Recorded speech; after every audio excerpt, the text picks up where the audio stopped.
Chants of death to America at Michigan pro-Palestine rally spark outrage. The pro-Palestine okay, so there were two big rallies where this chant happened. The pro-Palestine rallies held in Dearborn, Michigan and Houston, Texas, which included chants of death to America and death to Israel, have stirred significant public outrage and media attention. These rallies, marking the International Day of Al-Quds, underscored the deep divisions regarding U.S. support for Israel following the deadly October 7th attack that claimed the lives of 1,200 Israelis. Uh, Tarek Bazi, a Michigan activist who organized the Dearborn event, vocally criticized the U.S. administration and American foreign policy. He controversially echoed Malcolm X, claiming America is, quote, one of the rottenest countries that has ever existed on earth, end quote, and rationalized that in the current global context, death to Israel is perceived as a logical chant. The events, streamed online and attended by crowds waving Palestinian flags and displaying anti Israel slogans, also featured inflammatory speeches that were captured and widely shared on social media platforms, leading to millions of views and a broad spectrum of reactions. Local leaders, including Dearborn Mayor Abdullah Hammoud, have publicly condemned the rhetoric used at these rallies, emphasizing that such statements do not reflect the community's views and advocating for peace and justice for all people. These incidents highlight the volatile intersection of local expressions of international conflicts and the challenges they pose to community cohesion and public diplomacy. So, there is so much I want to dig into here. Armin, should we watch the footage from these two rallies first and then talk about what is really going on here with Al-Quds Day? Because most of the Okay. mainstream news coverage I saw about this did not talk at all about what Al-Quds Day is and where it comes from. Somehow, Okay. Wait. American media Is did this a not video? touch on that at all. Is this the video that I should be playing? Yes, that's a video in Michigan, and then there's also one in Houston, which I think would be really good to show. Um, Okay. Is it down here, right? This one? yes. So should we Okay. watch those first? So you do the explanation, and while I get these videos ready. Okay. So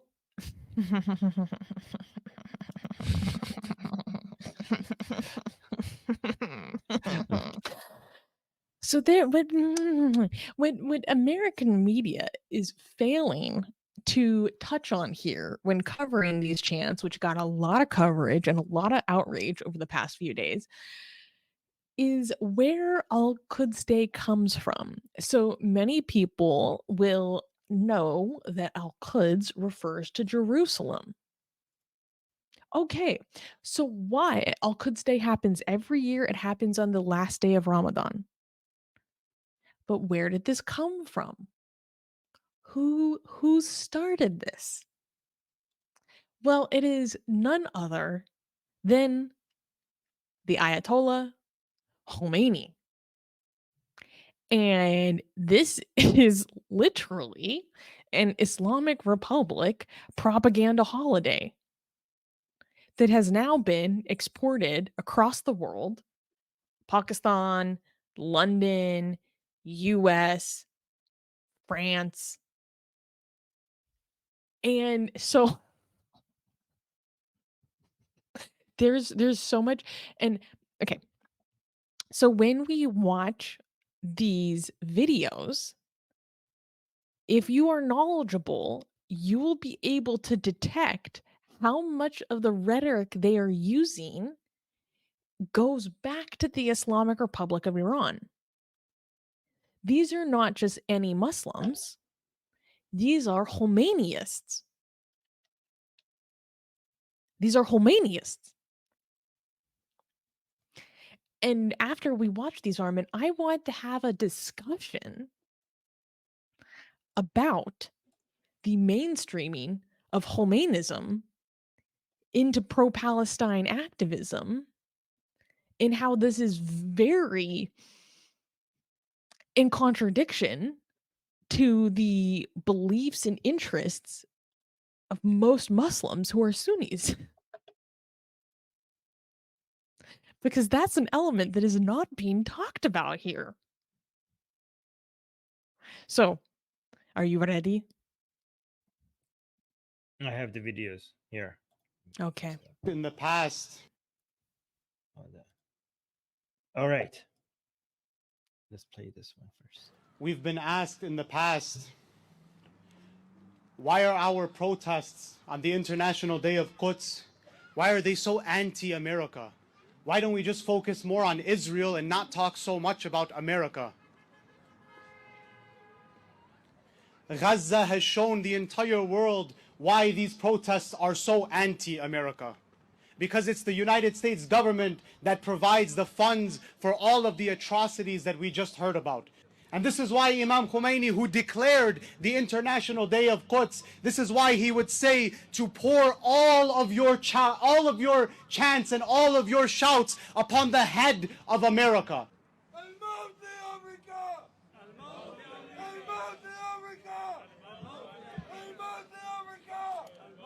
Malcolm X said, and I quote, "We live in one of the rottenest countries that has ever existed on this earth. It's not Genocide Joe that has to go. It's the entire system that has to go. Any system that would allow such atrocities and such devilry to happen and would support it, such a system does not deserve to exist on God's earth." And so when these fools ask us if Israel has the right to exist, the chant "Death to Israel" has become the most logical chant shouted across the world today.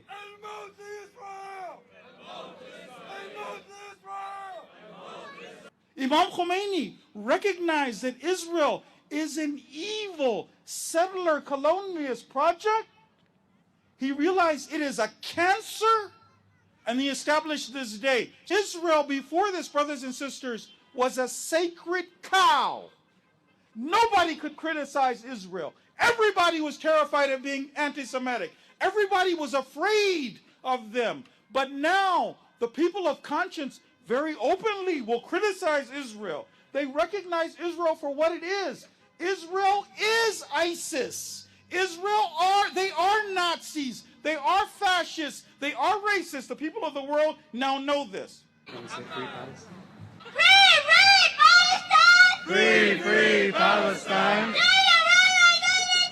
From the river to the sea, Palestine will be free. Okay, so let's go watch the next video that happened in Houston because the Khomeinism jumps out full front stage. I want people to understand how significant it is that they mention Khomeini, and I will maybe explain this after this second video. Because Armin, no one is talking about that element. Sorry, let's watch it. This is such an effective attack from within. Like this is such a Trojan horse, and it's being used very effectively. But anyways, let's watch the second one. This annual event comes on the backdrop of the Al-Aqsa flood from October 7th. This past Friday, on the 19th of Ramadan, Sayyid Hassan called into light the significance of the words of Imam Ali alayhi salam on the eve of his martyrdom. He said this so that we may recognize that martyrdom is good. Martyrdom is a goal. But does this mean that we don't cry for the ones that are shaheed? Of course we cry. But despite this overarching grief, we are proud of our shuhada. So what is martyrdom? Martyrdom is jihad. And what is jihad? Jihad is to rise against those who act against Allah and His message and in His law. Israel has been exposed as a rogue entity. World thinkers have started discussing the assurance of Israel's demise. As our leader has stated, we all know the magnitude of the tragedy of the occupation of Palestine and the formation of the cancerous tumor in that country known as Zionism. It will undoubtedly be uprooted and destroyed.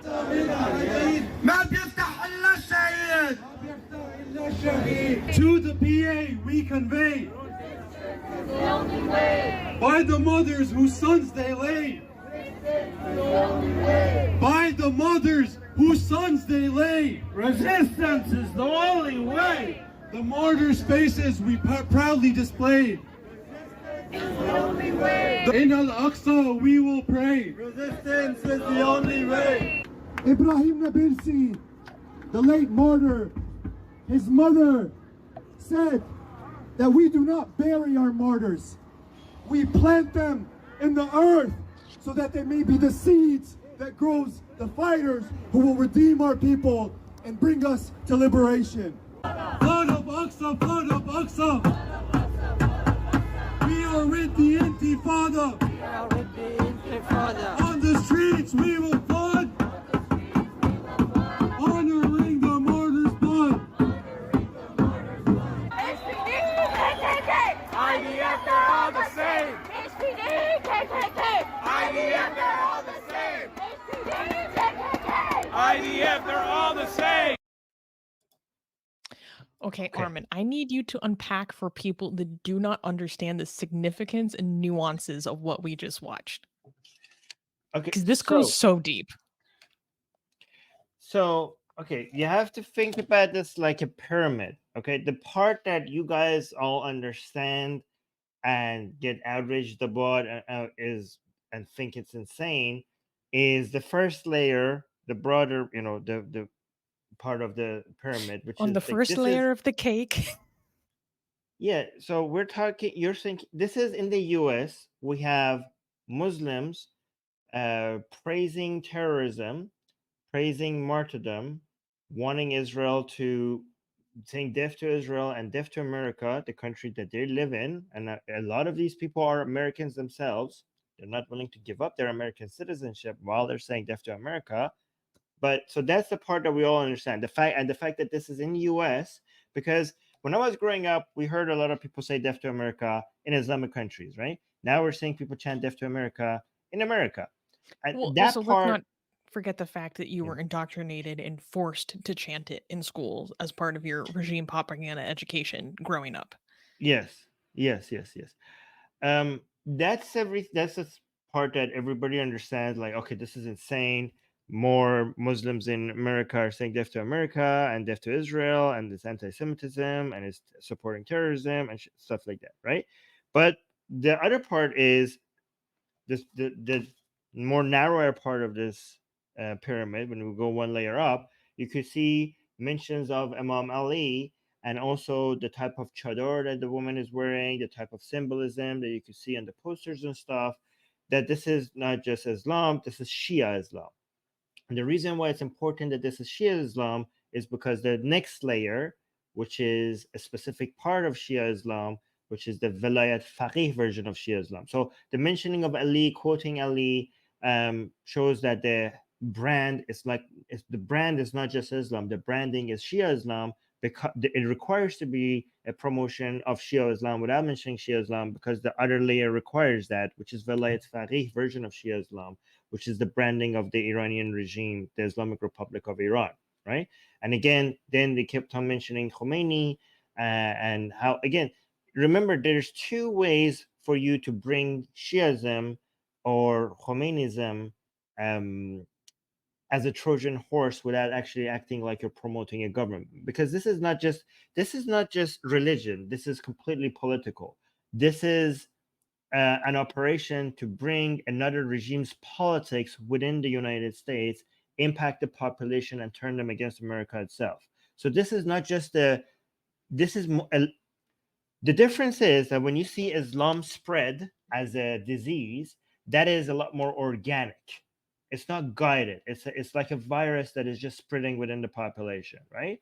This is guided. The reason why me and Susanna are paying attention to Ali and Khomeini is mentioning these words, because this is being directed. It's not just like a disease, like a religion that is spreading among the population. It's a very specific act with a specific political aim that a lot of countries do. Like, for example, China does that with TikTok. Russia does that with its bots all over Twitter.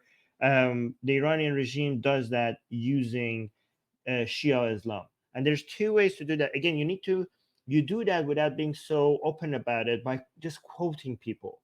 Like, you don't come and say like, hey, if you want to be anti-Israel or anti-America, you have to join the Velayat Faqih. You just introduce this to people by quoting Ali, by quoting Khomeini. Like you see a lot of people, a lot of marches in Canada or United States that is happening for Ashura. They don't even mention that this is like a Shia event. They mention that we're just celebrating a freedom fighter called Imam Hussein, and that's the way that they get in. Like, this was a great man. He was anti-terrorist. Like, oh, you hate terrorists? Stood Well, against Hussein was fighting oppressors. terrorists. Yeah. Yes, he was fighting against oppressors. He would have But you fought don't even ISIS. mention. Yeah, you don't even mention the promotion of Islam or the mention of Shia Islam. You just introduce figures as people to celebrate. You don't mention what Khomeini as being somebody that you have to follow. You just mention, oh, you're anti-Israel. Well, let me tell you what Khomeini said. Okay, and all of this is guided as a way to, and again, Turkey does that in Germany with its mosques. So we in different countries, different religion. Again, when you have an ideology just spread, once it's spread enough, then the next step come in. So a lot of these people who are afraid of these religions eventually being used for foreign policy, for a way for a foreign government to exert its influence on that community, on to be able to change the politics of the country. This is not fear mongering. This is not unwarranted. It's completely. It happens all the time. This is exactly. By the way, you know who failed at doing this very effectively? Saudi Arabia. But you could see the strategy was there. The reason why we have Al-Qaeda and ISIS everywhere now is because Saudi Arabia, as a competition to what the Iranian regime was doing by spreading its Velayat Faqih version of Shiism around the world, so that it eventually could use, like, this was a very long-term plan. Like what you're seeing right now in the streets of the United States, this was a 40-year plan that now is benefiting, right? You can see that Turkey is doing that effectively somewhere. The Iranian regime has done that very effectively. Like, I have no idea. The first time I saw a huge Ashura event in Vancouver, I was like, okay, this is my government, the Iranian government, well, not my government, the Iranian government, this is their doing. Like, I know this is their doing. This is not organic. This does not happen naturally. I have This was Iranians completely sending me guided. photos of Ashura processions, like, happening down the streets of Toronto and Vancouver, like, sending me messages, having mental breakdowns because they're like, "This is the Islamic Right. Republic in my country. What did I escape for?" And the irony is that a lot of the people in those processions are Pakistani. So they're like screaming anti-regime chants at them in Persian, and like these Pakistanis doing the procession are like, "What the fuck are they yelling about?" Sorry, continue. No, but again, so Saudi Arabia made screwed that up because they spread Wahhabism, and then Wahhabism came for them. Like, they didn't manage to keep a good leash on it, right? However, the Iranian regime is very effective at holding a leash on it and is like controlling all of this. And this is, guys, this is absolutely dangerous. You need to be worried because these people vote, these people lobby, these people go and have protests and events, and it starts small and then it becomes big, and eventually it will capture your politics.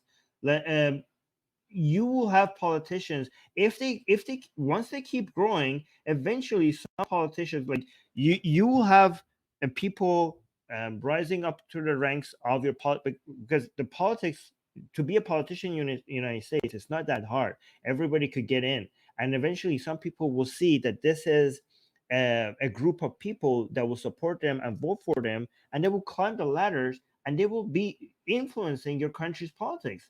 This is how a country goes down. This is a very effective strategy, and I didn't think it would get this far, but given that it did get this far, I wonder how much further it could get. I want to show you the video, if I could find it, of a video that I saw in Vancouver, and this was just early. I don't think I'm going to be able to find it, but years ago I saw, this was a couple years ago, I saw in Vancouver an Ashura proceeding. Oh yeah, here it is. I found it. So this was back, and this was small. This was in 2017, and this was the first time I saw this happening. first time. No, let me if I could full screen this. Put the volume up.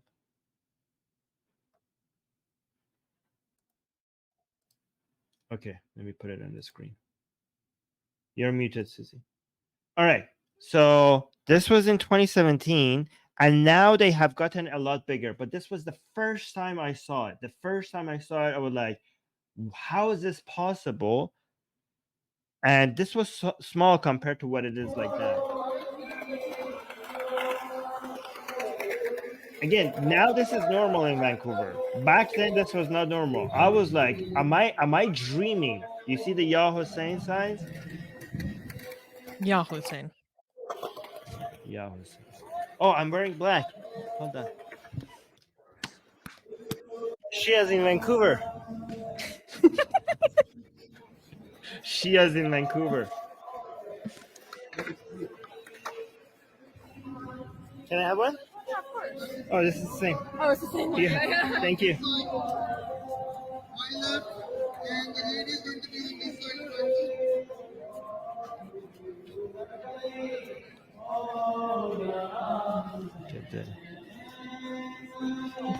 Hashtag walk with Hussein. Hashtag walk Yeah, with this Hussein. is very clever. It's very clever because it doesn't mention join Islam. Islam is right. Shia is like celebrating Shiaism, anything. It's all Hussein. Walk with Hussein. Celebrate this freedom fighter. You know, it's very clever. It's very clever. And it's inviting everybody. It's not inviting just Muslims to walk with Hussein. It's inviting everybody to walk with Hussein. This is very clever. Wait, can I read this really quick? No, Why? go back. I want to read it out loud. Oh, that's at the art gallery.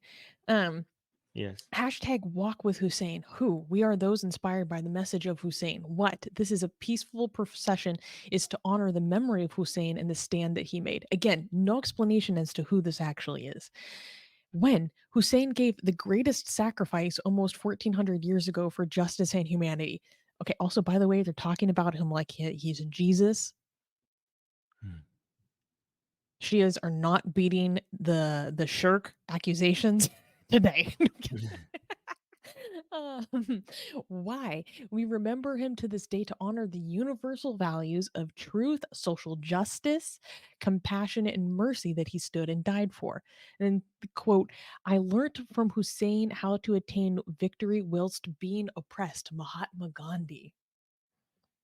So the Gandhi quote is very, again, this is an appeal to non-Muslims, right? The branding is supposed to be some, again, remember when it comes to the UK story, I was like, you don't have to be, it's not just the Muslim population that is rising.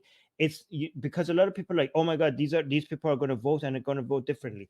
But the Islamic Republic of Iran and other people who are trying to influence the other countries' politics through this, they understand that that's not enough. They will use the Muslim population, but also to change the minds of non-Muslim.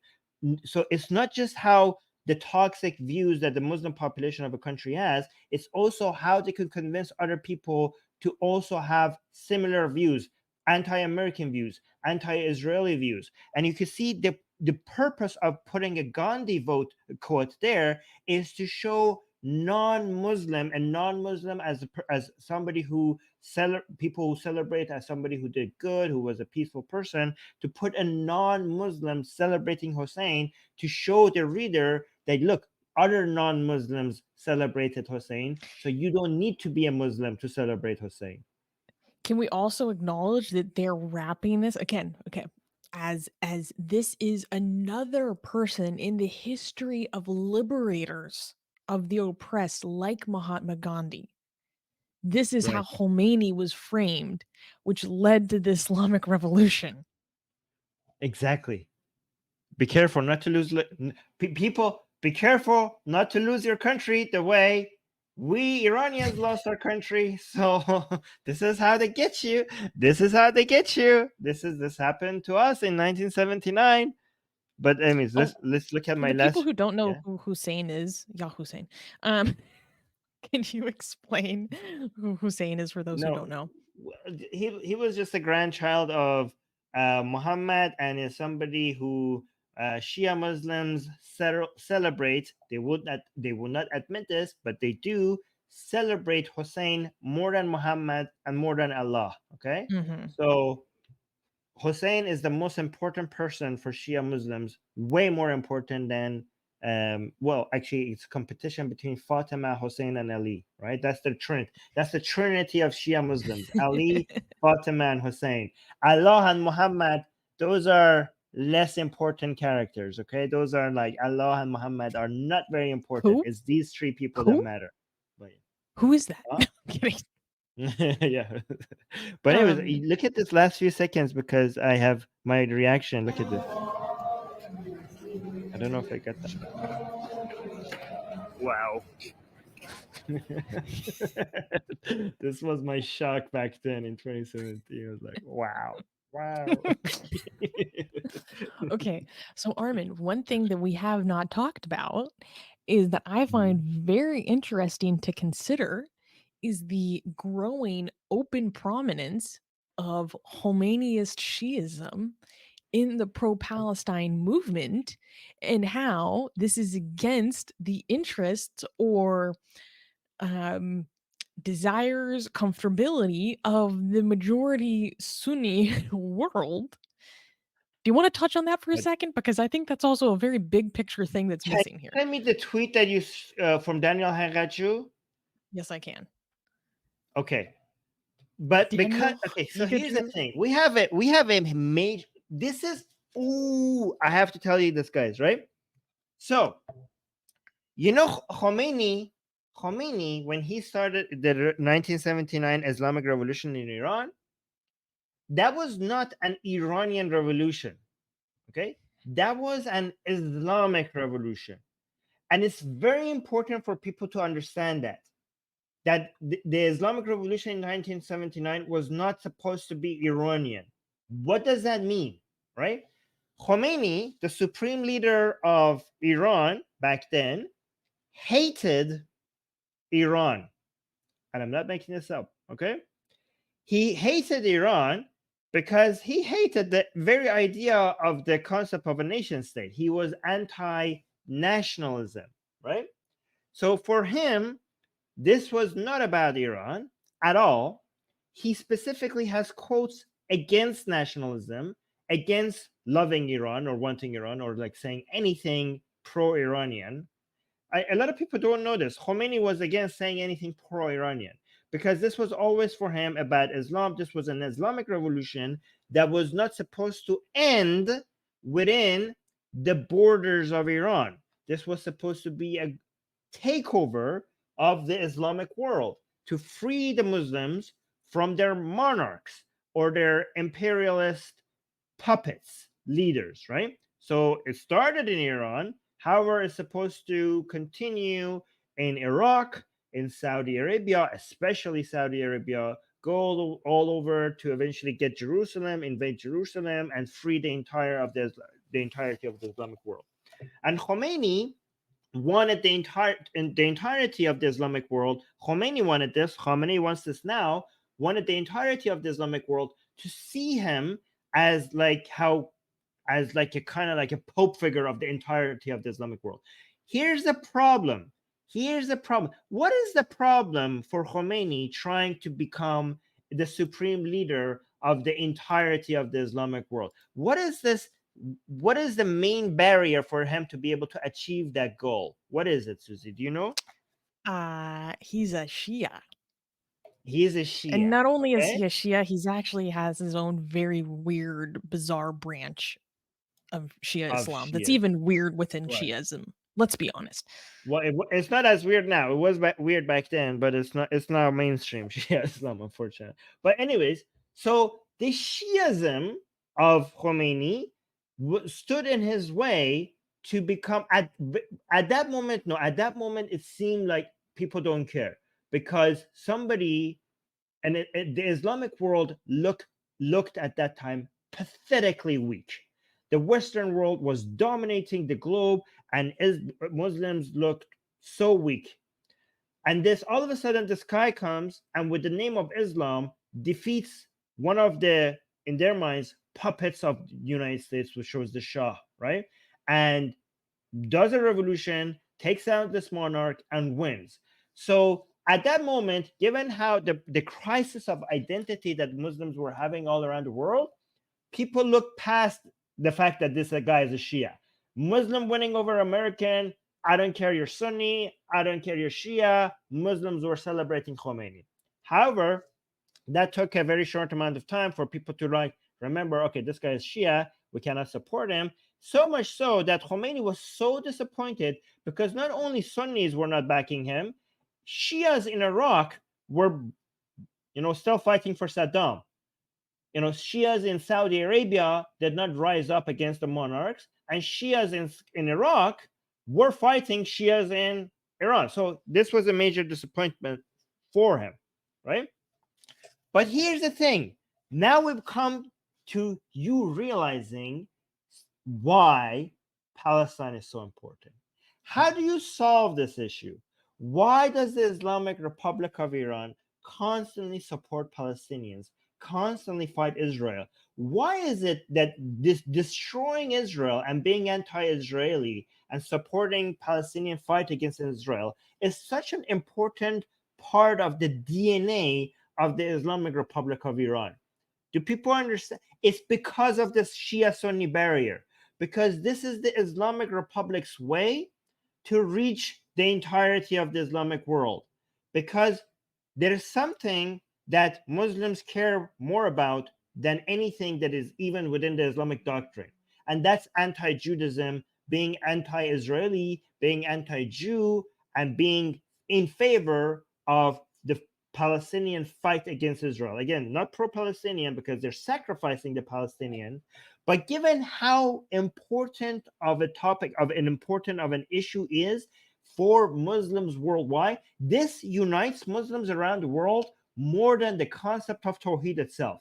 There's nothing that is more of a unifying factor among Muslims than being anti-Israeli. And again, this is exactly why the Islamic Republic of Iran and Khomeini has become the leader, the front runner in the Palestinian cause against Israel, because this is the unifying factor. This is how you become the leader of the Islamic world, or at least you become more influential in it.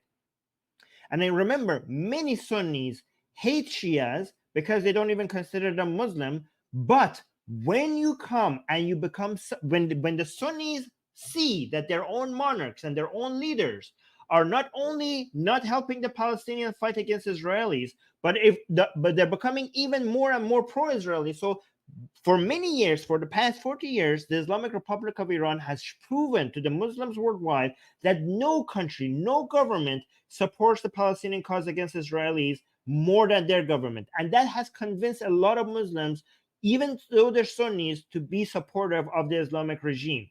But now that not only the Sunnis who are so disappointed with their leaders who are not supporting Palestinians, they're now even more disappointed because they have crossed an unforgivable red line, which is normalization and working with the Israelis. This has become such a red line that the Islamic Republic of Iran can now take more advantage of the situation, and convincing Sunnis to stop takfiring us, stop telling us that we're not Muslim, and recognize that we are your only hope. We are your only hope, to the point that even former people that you were so anti-Shia, so oh my god, almost takfiring Shias, are now coming out and saying stuff like this. Do you want to read this for people? Okay, let's at least read the first 3 paragraphs, because this is actually pretty long. And he gets into some detailed nuance that most people won't get. This is from none other than our favorite Islamist, Daniel Haqiqatjou. Some important context is that Daniel Haqiqatjou is an Iranian American who came from a Shia family who converted to being a Salafi fundamentalist. Keep that in mind. Okay, so our lovely Daniel Haqiqatjou he made this tweet Then claiming that Shia are no different from Jews in wishing for their destruction is a mass takfir of the Shia, which contradicts standard Sunni doctrine. And even the views of figures like Shaykh al-Hassam bin Taima and contemporary scholars like Sheikh al-Albani. Moreover, it is false to equate Iran with Shiism. Many of the Shia are Arabs. The 5 Arab-Israeli wars, Sunnis and Shia Arabs repeatedly fought side by side to defend Palestinians. That type of cooperation is good. For instance, Israel will likely soon invade southern Lebanon with the aim of annexing the land and genociding the population. It is good if Lebanese Sunnis and Shias cooperate to prevent this. And they are entitled to help are they entitled to take help from Iran? And they are entitled to take help from Iran if it helps them. And then they say Madkhalis and ISIS oppose this because they are run by certain Arab intelligence agencies allied with Israel and the US. Okay. Daniel Hakikuju has certain conspiracy theories, and I don't think we want to get into the whole Madkhali thing because that goes pretty deep. But let's just Armin, like I sent Armin a screenshot of those first 3 paragraphs, losing my mind. Right.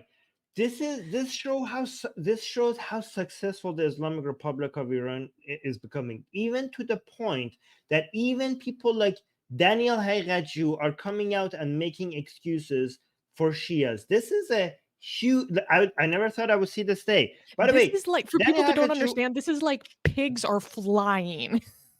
Right. Right. So again, this is why you should be very concerned, because again, the more this is a threat to world stability, because this is a united force, a more and more united force against stability in the Middle East. We have a coalition. We're having the Abrahamic Accord. We saw in the recent attacks against Israel that even Jordan, and now we understand that Saudi Arabia and Egypt were involved in, for the first time, military operations defending Israel. And this is what you have to consider: the Islamic Republic of Iran like a tumor that is growing, that is with the purpose of increasing instability. And again, remember, instability is the main threat to prosperity. Most countries, nations, even the Islamic ones, they want stability. The Islamic Republic of Iran is a mutation. It's a very unnatural situation that we have right now in this current world liberal order, that it benefits from instability. And because it benefits from instability, many other nations, including Islamic ones, are uniting with Israel and other Western countries to fight against this tumor, because most nations don't want instability. But the hope is for us to be able to isolate this tumor and reduce its influence. And the only way that this tumor has to grow is exactly what we're seeing right now. And this is extremely concerning. And this is why I keep telling you that this is not just a military battle. This is an ideological battle that governments refuse to fight in the same way that they fought in the Cold War with communist, with the Soviet Union, right? Because the reason why we won that battle is because we fought that battle in both militarily, but also ideologically. And if we refuse to fight this one battle ideologically, we could lose. So given that governments are now refusing to fight this battle ideologically, it's up to you guys to pick up that fight, because they're not sleeping. They know what they're doing, and they're doing it very, very effectively. So we need a response. And guys, this channel is one of those responses. So please support us in this battle on this channel, at least a little bit. Yeah. But one other point. Daniel Hayraju was mentioned Ibn Taymiyyah, which is insane. That is insane. It really is. Like he says, like, and even views of figures like Shaykh al-Islam Ibn Taymiyyah. Ibn Taymiyyah was the main Shia, like the main ideological leaders behind killing Shias. What are you talking about? Like, by the way, guys, Ibn Taymiyyah, Ibn Taymiyyah, which is the most celebrated Islamic scholars among Sunni Muslims, did not consider Shias to be Muslims and gave the ideological and scholarly framework for the excuse, for the legitimization of killing them, for executing them. So him mentioning Ibn Taymiyyah as a way to make people accept Shia support is bizarre to me. I don't know why. Like this is what Shia, Ibn Taymiyyah is the guy Shias mention when they want to demonize Sunnis. Do you know that? Ibn Taymiyyah, when Shias, okay, so when here's the thing, it's very interesting. When Sunnis want to demonize Shias, they mention Ibn Taymiyyah, they quote Ibn Taymiyyah, and people accept Ibn Taymiyyah. So Ibn Taymiyyah cannot be wrong. But also when Shias want to demonize Sunnis, they mention Ibn Taymiyyah by mentioning, like, look what these people believe. Look what these people say about us. So there's that. Isn't Ibn Taymiyyah kind of believed to be the father of Wahhabism? Yes. Yeah. Like Ibn Taymiyyah is the number one person that a lot of Shia figures basically point the finger at as the founder of ISIS. I've watched so many Shia lectures demonizing Ibn Taymiyyah, basically being like, this guy is ISIS. And he goes back to the beginning. And because there's a lot of Shias that I'm actually not going to get into it. That goes very deep. Oh yeah, I have to stop myself there. Shia Susie. Maybe that should be one of the emojis. Shia Susie.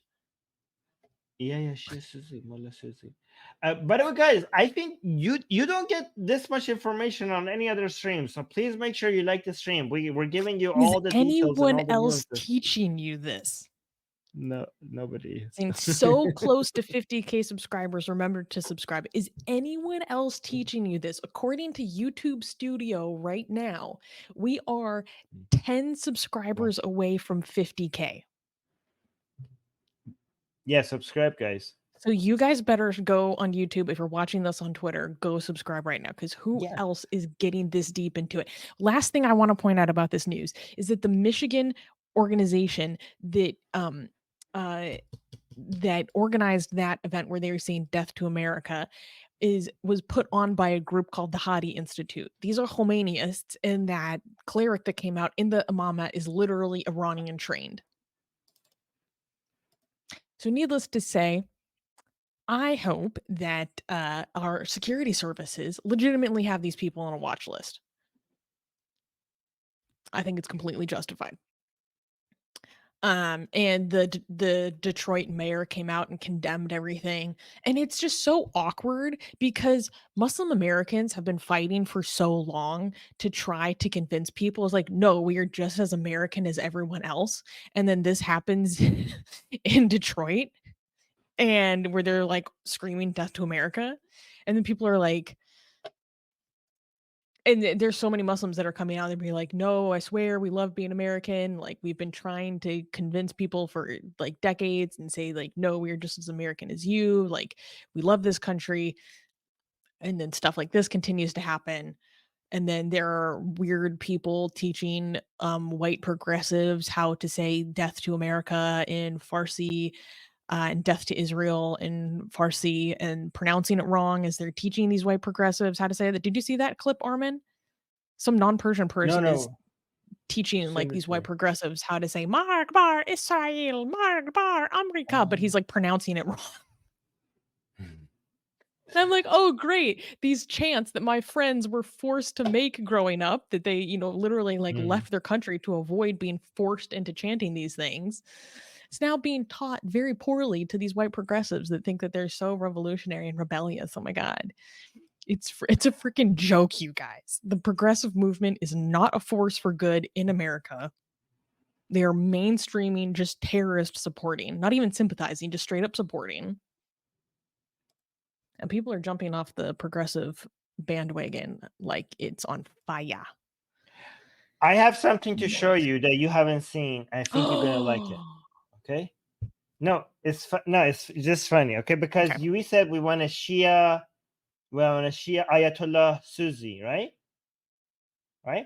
So I have been working on female versions of Ahund, female versions of mullahs, female ayatollahs. Okay, and I think this is the future. So we could, Susie, if we want to make it Susie emoji that she's an ayatollah, we could make this. Okay, so they're a couple. I have made 4 of these. Right? You like it? It's good. It Oh looks my nice. god. Here's another one, a female Nice. ayatollah. Nice, nice. Here's Ah, another she's a one. Sayyid. Ah, no, this one is Yes. not. Okay, no, it's not. The first one, the first one is a Sayyid. She's not a Sayyid, right? And this last one is also not a Sayyid. It's look very good, huh? Look at this. Yeah. Yeah. Yeah. Yeah. I Very don't know. beautiful chador, to be honest. The embroidery on that chador is beautiful. Right, right. By the way, this is not a thing, guys. Like a woman with No, a this is extremely turban like this. blasphemous. This is blasphemous. Yeah, but it looks good. Wait, Armin, Okay. go check the subscriber count right now. No way. We managed to get 50K live? Like, if you go to Oh, we the Social did it. Blade live counters, it's not accurate. But We behind did the it. scenes, No, we did it. I see 50K, guys. We got 50K live on air. Amazing. Guys, we did it. Amazing. Thank you, guys. Oh, people subscribe just so that we could get 50K on live on air. That's amazing. That's so sweet. Thank you. I think we should do a stream in celebration. Yes. Yeah, what should we do? Like, give us some ideas. Yeah, we After can the plan show's some over. things behind the scenes. Or when the show is over, leave some comments about what you want us to see for a 50K celebration stream. We got a bunch of super chats, so let's go through those. And we have one more story. Yes. We're going a little bit long today, but this last story I think is still worth covering. All Colors Are Entombed in Black gave us $2, saying the video on Gnosticism is here on YouTube. Oh, cool. Mr. Altavaz saying we are being invaded by Hezbollah in Chile. He gave another super chat saying the same thing. But you're saying we are Thank being you. invaded by Hezbollah in Chile, but then your currency is Swedish. Make it make sense. Maybe he's a Chilean living in Sweden. That's how it Maybe. works. And Rick Teller gave us a super chat saying, what would happen in Islam if Israel is destroyed? In Islam, the question doesn't entirely make sense. What would happen in Islam if Israel is destroyed? They would see this as a sign that they have been, like, they would take that as a sign at the end of times that Islam is dominating. It would be a huge propaganda for them. They will, yeah, I mean, by the way, it would be if Israel is destroyed, it would probably be like a massacre. It would be one of the greatest genocides. Like, it's not, I don't know, it would be a bloodbath. I think we have other things. By the way, it's not what would happen to Islam if Israel is destroyed. It could be also the other way around. What has happened to Islam so that Israel is destroyed? Like, that shows that they have become such a much greater powerful force than they are right now. So it's not what will happen to them at that point, it's what has already happened to them at that point that they have managed to accomplish that. There's that. Yeah. We got a super chat from the cat lady, 30 shekels, and her icon is a cat showing Thank you. us the asshole. I don't know if I appreciate Yeah. that. Did you know that Khomeini is a small brown bug which appears in the hottest days and annoys the shit out of everyone here in Israel? In Hebrew, Chem means brown. It is also named after Khomeini. Hilarious. Yeah. So, guys, Yes. there's a cockroach in Yeah, I Israel know. called Khomeinis. They did it on purpose. I Yeah. heard they did it on purpose. Like, they found the most annoying bug in Israel and they named it after Khomeini. Yeah.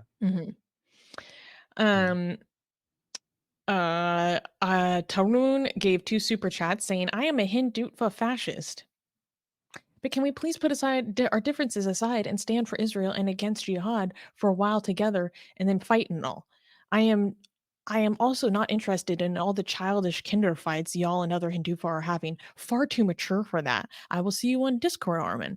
Let me be clear. I am never aligning myself with anyone that is a self-identified fascist. So that's Fascist, just yeah. like that's a non-starter. I don't care. Let alone any Hindufa person who refuses to acknowledge that it is unacceptable that I was subjected to threats of rape for years. Oh, I'm sorry. I should just be From putting that Hindutva. aside. Yeah, that it's, like, literally the most vicious abuse I have ever faced in my lifetime. Like, none of them want to acknowledge there are very few that acknowledge that that is completely unacceptable. The sheer level of abuse that me and Armin went through. For years, they were going after us. Yes. Like, in And my family too, not just us. Yep. Like they came after my family. Yeah, literally the most vile abuse I have ever seen that has only recently been topped by the pro-Palestinian movement. Most of the ones that are doing the worst behavior are not even Palestinian themselves, to be fair. But, we know activists who have been outspoken against Islam for decades, and none of them had seen anything like we were subjected to. Mm. A level of disgusting behavior that is, like, beyond description. So, no, I don't want to align with you guys. Well, he said he's clarifying. That's why I said I am not like them, I am not interested in them, sorry for all that you faced, but I cannot be having to them. I'm not exactly sure what that I think means. he's saying I'm not like he said I'm not agreeing with them. But don't call yourself a fascist. Okay, so don't call yourself a fascist. And also, if you're condemning, Well, if he is a fascist, I would like him to call himself that so that we can, okay, know who is are who. you an actual fascist or are you just joking? But maybe he's talking. I don't know. Yeah, Anyways, because that's a non-starter. Don't joke about that if you're not serious, because it's not funny to call yourself a fascist. Yeah. So the answer is no. No. I do not fuck with you.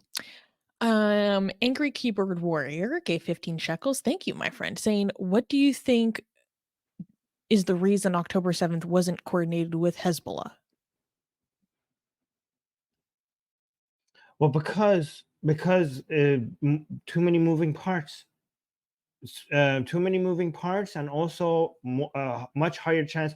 Do you understand that the way that this was coordinated was without using technology, by meeting people, having people meet each other and having the lowest number of people needed in the know, just so that it's like so that they could keep it a secret.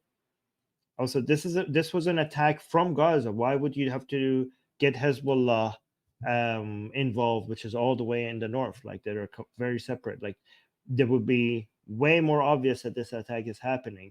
Like, they didn't even use like radio to communicate this with each other. Everything was done with paper and meeting in person. By the way, that Zahedi guy, some people are asking, that Zahedi guy who planned October 7th, people are asking, why was he in that building with 6 other high-ranking officials? Like, that wouldn't that make it an easy target for Israel to take out? Like, that didn't seem that smart to have all of those people in one place. Well, this is exactly why, because they didn't want to. These plannings are not done through social media, through email, through Skype meetings, through Zoom meetings, through anything like that, so that it's not intercepted, so that they could keep it a secret. So Hezbollah was not needed, and if you included Hezbollah, it would have been much easier for Israel to know that something is happening. Okay, next super chat is Also, also another thing. I don't think Hezbollah is happy about October 7th. They've been screwed over by the Islamic Republic all over this. Like, this is like, because Hezbollah does not want Israel to be coming to Lebanon right now. Like, they are like, we did not ask for any of this. So I don't know if the Islamic Republic of Iran was like making this plan with Hezbollah. I think they would probably leak it on purpose, just so that none of this is happening. Like, they are losing. Wait, can I show that Hezbollah Hezbollah meme that I have? It's so funny. Hezbollah is not just a militia group, okay? They're now part of the politics of Lebanon, and they kind of need their popularity to be able to maintain their control there. And if Lebanese people are angry with Hezbollah for inviting a war in Lebanon, they might lose that control. So that is not something that they are very happy about. They're not a very obedient Hezbollah is not as obedient as a proxy as they once were. I mean, they're still obedient, but not as much as before. Yeah. Right. I have to show this meme. I love it too much. I'm sorry. Wait, here we go. Okay. So people were posting this meme to make fun of Western tanky leftists who were praising Hezbollah. So it's a picture of Hassan Nasrallah, who's the leader of Hezbollah, the Secretary General or whatever, and he's like, "Welp, you really did it this time. Ooh, you pesky Israelis, your day is coming. Just not today, but it's coming. Yep, we'll make you pay. Just not today, just to be clear." Ooh, Israel, you mess with the bull, you get the horns. Maybe just don't do it again, please. Or commenting on the leftists, the person is saying, "Imagine trading women's rights for this." This is great. Oh my god. Okay, let's go through these super chats and then the last news. Shami is celebrating 50K. Thank you everyone for celebrating our 50K. All colors are entombed in black, is saying, by the way, when I spoke about ethnic Europeans, I meant Europe is a melting pot. For instance, I am Sardinian and we're not Indo-Europeans. Well, yeah, that's like basically what we were talking about. And just as a point, Digi is saying, I'm Hindu and I support Israel over Hamas and I'm against Hindutva. They are just trying to infiltrate certain areas and we should not allow them to do that. I love your show.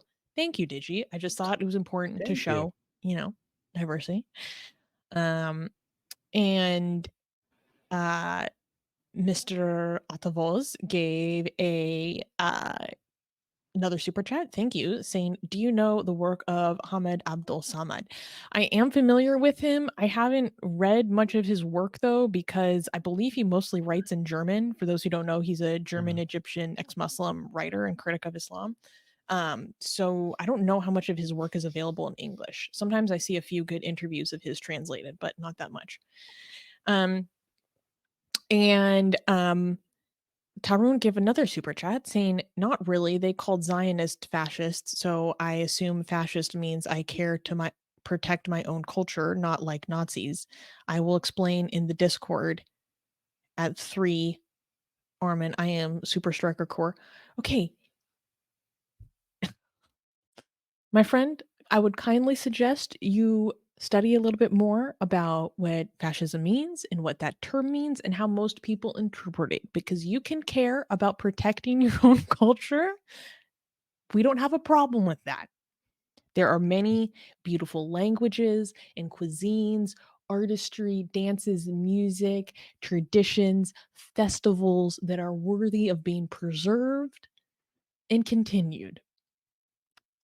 You don't have to call yourself a fascist to appreciate those things, to love them and want them to continue. And so I would kindly advise you to refrain, because people are going to look at you a little crazy, like I just did. Do you know who makes the most amazing, gorgeous, and other adjectives that I can't use here on YouTube, blasphemous art ever? We do! And for some reason, we are giving it away for free. Download them now using the link in the description before we change our mind.